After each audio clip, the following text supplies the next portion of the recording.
Là les girls, bienvenue dans ce nouveau vlog après des mois sans vlog. Parce que ce qui s'est passé, c'est que j'ai fait un vlog et que j'ai eu un accident avec ma caméra qui était en réparation et que je viens juste de récupérer. Donc c'est le retour des vlogs qui avaient bien commencé. Et écoutez, j'avais des plans complètement différents pour le lancement de ces vlogs en 2025. Puisque je pense que je vous en avais parlé dans le podcast, mais on pensait repartir à Bali. Et en fait, on vient d'aménager dans un appartement à Annecy, qui est encore tout vide, comme vous pouvez le voir. Je vais vous expliquer tout ça juste après, mais là, je vais faire mon call de brainstorming avec mes clientes de la Schlitz Academy, et je vous reprends juste après. Est-ce que vous m'entendez bien, vous me voyez bien? Parce que vraiment, j'avais l'impression un peu de créer des choses, mon contenu, etc. Plutôt depuis un état d'esprit un peu de manque, il faut vraiment que les gens viennent, il faut que j'ai de l'argent, je suis en galère et tout. On est complètement matrixé par le fait de vendre, de toujours trouver un lien avec ce qu'on a à vendre. Là, je trouve qu'on perd justement ce plaisir à partager parce qu'on réfléchit comment partager pour avoir du résultat. Bon, c'est trop cool, je viens de finir le call de brainstorming avec les filles de la Schlitz Academy. Et bon, on a parlé de plein de choses forcément dans un brainstorming, ça part un petit peu dans tous les sens. Mais il y a quelque chose qui est revenu à la fin et qui je trouve est hyper intéressant comme sujet. J'en ai parlé un petit peu sur les réseaux sociaux la semaine dernière. Et c'est vraiment le fait de toujours vouloir plus, réfléchir toujours à la vision qu'on a envie d'atteindre. Et ben parfois en fait, le fait de tout le temps être focus sur la vision qu'on a envie d'atteindre, on ne prend pas du tout le temps d'apprécier ce qu'on est en train d'expérimenter dans le présent. Et il y a quelque chose que Charlotte, une des filles de la Schlitz Academy, a dit et que je trouve qui était hyper intéressante, d'à quel point c'est un privilège aussi de se poser cette question de quelle vision est-ce qu'on a envie d'atteindre, parce qu'il n'y a pas tout le monde qui a la chance de se la poser cette question. Il y a quelque chose qui est ressorti aussi dont j'ai parlé dans le podcast à un moment donné ou à un autre forcément, c'est que l'année dernière j'ai vraiment eu l'impression de me perdre, alors pas vraiment de me perdre mais en fait de me déconnecter de ce qui moi me fait vraiment vibrer à l'intérieur de moi, parce que je m'étais enfermée dans une bulle entrepreneuriale, là où tous les gens que je suivais sur les réseaux sociaux c'était des entrepreneurs qui voyagent aux quatre coins du monde, qui prônent le fait de faire du 6 chiffres par an, parfois même par mois, qui sont très focus sur le chiffre, sur montrer des choses grandioses, avoir de grandes ambitions. Et alors c'est très chouette quand c'est ce qu'on veut, mais du coup quand c'est pas forcément ce qu'on veut, pas forcément ce qui nous fait vibrer, ce qui est mon cas, ben en fait j'ai passé l'année dernière à courir après des objectifs qui n'étaient pas les miens en fait, et qui du coup m'ont épuisée. Je suis en train de sortir petit à petit d'un brown out, c'est un mot qui m'a été donné par ma psy. En fait, quand on fait un burn-out, il y a 3 types de burn-out: le bore-out, le burn-out et le brown-out. Je suis pas une experte, donc allez faire vos petites recherches. Mais en gros, de ce que j'ai compris quand elle me l'a expliqué, c'est une perte de sens par rapport au boulot, et du coup, on est complètement drainé, on n'a plus aucune inspiration, plus aucune envie de travailler, de partager. Moi, c'était le cas, en fait, j'ai passé j'ai passé plusieurs mois à plus partager sur les réseaux sociaux parce que j'avais pas envie, que j'avais pas l'inspiration, j'avais pas envie de travailler, j'étais dégoûtée, je déprimais profondément. Et en fait, ça, je sais que c'est parce que j'étais focus sur une vision que je voulais atteindre, parce que je pensais que c'était ça la réussite, vu que c'est la réussite que la société prône et que beaucoup de gens dans le milieu entrepreneurial et business prône aussi. Et en fait, je me suis rendu compte du coup que c'était pas du tout ce que moi je voulais, c'est pas du tout ce qui moi me fait kiffer au quotidien. Et le fait d'avoir pris la décision de se poser à Annecy et de revenir à une vie plus simple entre guillemets, ben je me rends compte que je pourrais grave vivre dans une ferme à la campagne, élever mes poules, mes poneys et élever mes enfants dans la nature, et que en fait ça me conviendrait très bien, et partir en voyage 2 fois par an et kiffer, partir à l'aventure, la vraie. Moi c'est ça qui me fait kiffer, et c'est pas forcément ce qu'on voit beaucoup sur les réseaux sociaux en fait, mais vu que c'était le contenu que je consommais, ben je pensais que c'était ce dont moi j'avais envie, et je me suis mis la pression pour rien en fait. Et c'est pour ça que là, le fait d'être posée, ça m'apaise beaucoup. Je petit à petit je me réaligne à ce qui moi me fait vibrer en retrouvant mes routines, etc. Et je pense que c'est hyper important quand on est entrepreneur de faire ce travail de définir qu'est-ce que c'est que pour moi la réussite, qu'est-ce qui me nourrit au quotidien, et de vraiment rester connecté à ça et pas se laisser distraire par ce qu'on voit autour de nous. Je sais que c'est hyper dur, mais je pense que c'est hyper important. Je vais faire un petit home tour vite fait pour vous montrer à quoi ça ressemble. Tant que c'est pas trop décoré, genre c'est hyper vide, ça me dérange pas de vous montrer. Donc voilà, là en fait on arrive, on est dans le salon. On a un balcon trop cool. J'ai commencé à faire mes petites plantations de fleurs et de légumes. J'ai planté du thym et tout. Voilà, donc le but ça va être d'aménager ce petit coin là. Donc ici on a notre chambre. On a juste un lit pour l'instant. Alors là par contre c'est hyper vide. Mais parce que il nous manque des meubles en fait. Donc on n'a rien pu ranger. Parce que justement le truc qu'il y a là c'est le meuble qui va venir là. Dans lequel on va avoir plus de rangement et plus d'espace pour cuisiner. Parce que si vous me connaissez vous savez que j'adore cuisiner. Donc ce petit espace là n'est pas suffisant pour moi. Et ensuite ici on a la salle de bain. Par contre en fait short girls problem, je ne me vois pas dans le miroir, genre vraiment là c'est ma tête en fait, et quand je m'approche voilà ce que je vois. Super. Ça c'est le bureau. Voilà, on a un petit problème en fait, c'est à dire que c'est censé être mon bureau et le bureau de Etienne accessoirement quand il fera du télétravail ou quand il joue à ses jeux vidéo le soir. Mais en fait le gars s'est fait son setup, genre regardez ça je trouve ça horrible. Enfin bref, il va falloir que je décore cet espace là, que je mette ça à la poubelle, c'est juste trop moche, on est d'accord. Et que je mette un dessous là, genre j'avais envie de mettre un joli dessous beige, mettre des petites plantes et tout ça, parce que là en fait on dirait un bureau de gamer. Donc en fait je travaille jamais là parce que je m'y sens trop pas bien, ça me ressemble pas du tout. Donc il va falloir transformer cet espace petit à petit. Là on va mettre une bibliothèque qui va faire tout le mur. Et là je vais faire du coup mon petit coin podcast. Il faut s'imaginer du coup une vue comme ça, avec un petit fauteuil trop cute. Et voilà, mais bon on n'y est pas encore. Là on a les toilettes, vraiment rien d'intéressant. On a mis du lino parce qu'il y avait du carrelage trop moche. Et puis là on a une chambre d'amis du coup qui pour l'instant nous sert pour bricoler, enfin surtout Etienne parce que moi j'avoue en ce moment je fais pas grand chose pour le van.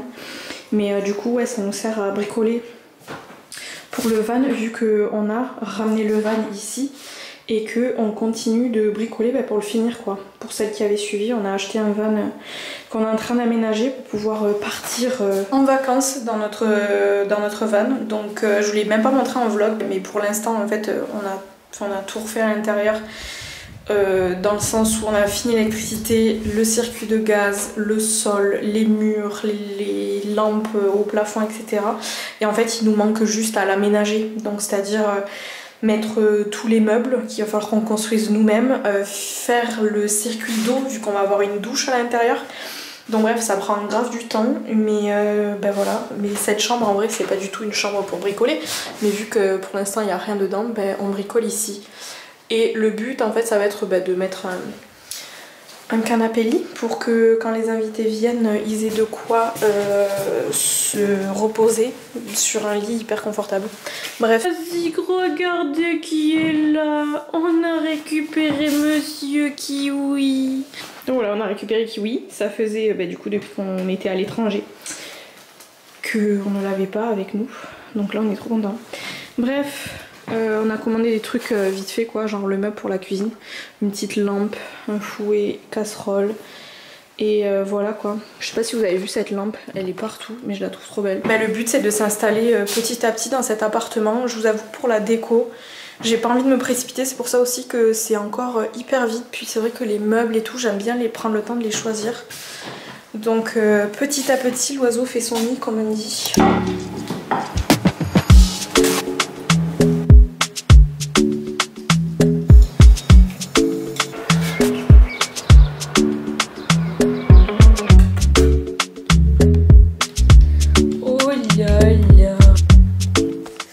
voulais vous parler de ce que je mets en place du coup pour retrouver mon ancrage, retrouver ma sérénité, qui est quand même le mot-clé pour cette année 2025. J'aime bien définir des mots-clés en début d'année, et justement plus que définir une vision, là où parfois je me prends la tête en fait et ça peut très vite devenir toxique en fait, de faire un vision board et de planifier les objectifs que j'ai envie d'atteindre, etc. Un peu ce que je vous ai expliqué tout à l'heure. En fait, c'est pour ça que cette année, j'ai décidé, au lieu de faire une vision, alors j'ai fait mon vision board, donc j'ai une vision globale, mais c'est plus un mood board. Et puis cette année, c'est vrai que c'est la première année là où j'ai pas fixé du tout d'objectifs par rapport à mon business. J'ai pas de gros projets en préparation, etc. Et mon mot-clé pour cette année, c'est la sérénité. Et du coup, chaque chose que je fais, chaque décision que je prends, tout doit répondre à ce besoin de retrouver de la sérénité, chose que j'ai vraiment perdue l'année dernière. Il y a une chose, moi, qui m'aide énormément. Alors je sais pas si c'est parce que je suis taureau et que j'adore les routines et j'adore les choses très simples qui me font du bien. Mais en fait, en m'installant ici, je me suis dit, ouais, il va falloir absolument que je retrouve des routines, que je retrouve mon ancrage, etc. Toujours dans ce truc de faire. Et je me rends compte qu'en fait, ce qui me fait du bien là, c'est pas tellement de me prendre la tête avec faire 30 minutes de yoga le matin, faire de la méditation, faire mes pratiques somatiques, écrire dans mon journal, aller marcher et genre cocher toutes les cases des trucs bien-être de ma routine que j'ai pu avoir il y a quelques mois ou il y a quelques années encore, quand j'habitais à Annecy avant de partir habiter à Bali. Et en fait là je me rends compte que juste ça me prend la tête de me mettre des barrières en fait, et que ce qui me fait du bien là c'est juste d'y aller à l'intuition par rapport à ce qui me fait du bien. Donc là ce matin j'avais envie d'aller marcher, je suis allée marcher. Il y a des matins j'ai envie de rester un peu plus longtemps au lit, j'ai pas forcément envie de faire du yoga, mais en fait c'est aussi accepter que les choses mettent du temps à se mettre en place. Là je suis trop contente, ça faisait 3 ans que j'avais pas de cuisine, vu qu'à Bali on cuisine pas, on mange tous les jours matin, midi et soir au restaurant. Là je me régale en fait à faire la cuisine. On est allé chez Botanique, je me suis acheté là mes petites plantes, j'ai fait du jardinage ce week-end. Ça m'a fait trop du bien, on est allé marcher au lac. En fait, c'est plus être dans la spontanéité en ce moment qui me fait du bien. Le message de ce vlog, c'est écoutez-vous. Faites les choses parce qu'elles sont alignées avec vous. Parce que c'est le meilleur moyen d'avancer en prenant du plaisir dans ce que vous faites, en prenant du plaisir au jour le jour aussi. Et essayez d'arrêter de vous laisser distraire et dévier de votre chemin. Même si c'est comme ça aussi qu'on se retrouve. Moi, d'aller un peu dans les extrêmes l'année dernière, ça m'a permis là de retrouver un alignement qui me convient, du moins pour l'instant, parce qu'aussi il faut accepter qu'on va avoir différentes phases dans notre vie. Pour l'instant, c'est ce qui me va bien dans cette phase de ma vie. Peut-être que ça changera et il faut rester à l'écoute, mais rester à l'écoute de soi en fait. Donc voilà le petit message de ce vlog. Je vais reprendre le boulot parce que j'ai décidé d'organiser une conférence business à la fin du mois d'avril, le 28 avril à 10h du matin, heure française. Si jamais vous êtes dispo, je vais vous mettre le lien dans la description de cette vidéo. Et c'est vraiment une conférence en mode conférence inspirationnelle pour inviter les femmes entrepreneurs à se reconnecter à leur pouvoir intérieur pour amplifier l'impact de leur business. Vraiment dans un but encore une fois, de slow business qui soit aligné avec qui on est à l'intérieur, et comprendre que quand on est aligné à l'intérieur, avec qui on est à l'intérieur, quand on est connecté à notre puissance intérieure, tout va venir s'amplifier à l'intérieur de notre entreprise. Et c'est aussi une invitation en fait à s'affirmer, à trouver sa voie, à trouver son équilibre. Et c'est un sujet qui me tient forcément énormément à cœur, comme vous pouvez vous en douter avec tout ce que je vous raconte depuis le début de ce vlog. Et ça va être 1h30 de conférence qui a pour but vraiment de vous rebooster, de passer un bon moment entre femmes entrepreneurs et de repartir en fait dans une meilleure énergie. Parce que même en discutant avec mes clientes dans l'académie ou avec les clientes que j'accompagne en one-on-one, je me rends compte à quel point ce dont je vous parle depuis le début dans ce vlog, ça me touche pas qu'à moi en fait, ça touche plein d'autres personnes. Et du coup, je me suis dit, allons-y, faisons une masterclass. Ça fait trop longtemps que j'ai pas fait un événement en live. Donc voilà, je vous donne rendez-vous si vous êtes dispo. Vous avez toutes les informations dans la description de cette vidéo. Bon, du coup, là, ce que j'ai à faire, c'est qu'il faut que je rédige un mail pour communiquer par rapport à la conférence et que je planifie un petit peu quelques mails. Comme ça, c'est fait. J'ai pas à envoyer des mails dans les prochaines semaines. Et ensuite, il faut que je prépare tous mes petits visuels et mes stories puisque je vais communiquer du coup sur Instagram principalement par rapport à la conférence. Donc j'ai rien préparé, il faut juste que je prépare un petit peu ma com. Il faudrait aussi que je jette un coup d'œil un petit peu à mon gestionnaire de mes vidéos YouTube et podcasts pour voir un petit peu c'est quoi le planning des prochaines semaines pour que je commence à m'organiser, à mapper mon organisation. Sachant que j'ai pas encore de coin podcast et qu'on était en train de s'installer et que j'avais pas pris d'avance, le podcast a été en pause. Mais on revient.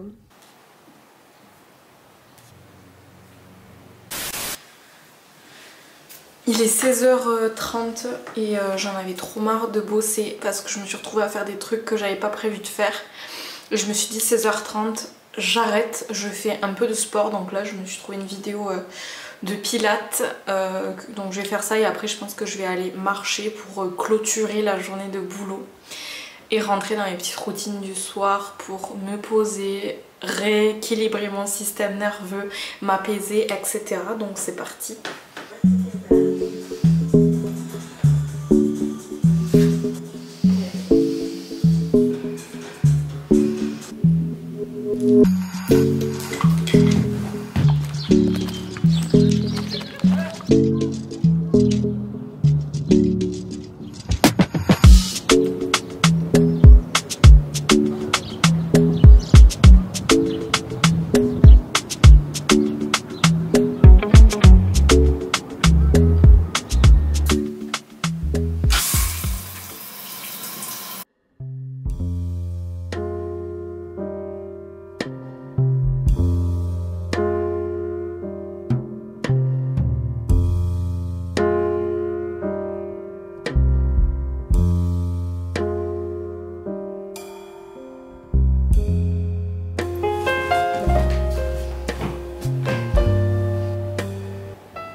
Je suis en train de regarder un épisode de podcast du podcast Paradoxe de David Laroche qu'il a enregistré avec Caroline Receveur qui est une meuf qui m'inspire tellement et l'épisode de podcast est pile dans le sujet de ce dont je vous ai parlé dans ce vlog. Donc je vous invite vraiment à aller l'écouter parce que c'est une grosse pépite. Je vais aller finir de préparer à manger. C'était déjà prêt parce que c'est juste des restes. Et on va se poser avec Étienne, manger tranquille. Je pense pas que je vous parlerai d'ici la fin du vlog. Donc merci d'avoir visionné jusqu'au bout. N'hésitez pas à me dire ce que vous avez pensé des pensées que je vous ai partagées. Et n'hésitez pas à le partager en commentaire, à mettre un petit pouce en l'air pour me supporter dans cette nouvelle aventure qui est YouTube. Et puis à vous abonner si jamais vous avez envie de rien rater des prochaines vidéos qui vont sortir, des épisodes de podcast qui vont sortir aussi. Et puis sur ce, je vous dis à très bientôt pour un prochain vlog. Ciao. Godet, je me suis dit, ok, là cet argent, si tu l'as sur ton compte, ça change quoi? Rien. Bon voilà. Et voilà, quand t'acceptes que c'est que de l'argent, puis c'est que la vie des gens, et que ce qui importe c'est toi, ton bien-être, et tu t'annonces à tout le monde que t'arrêtes tout.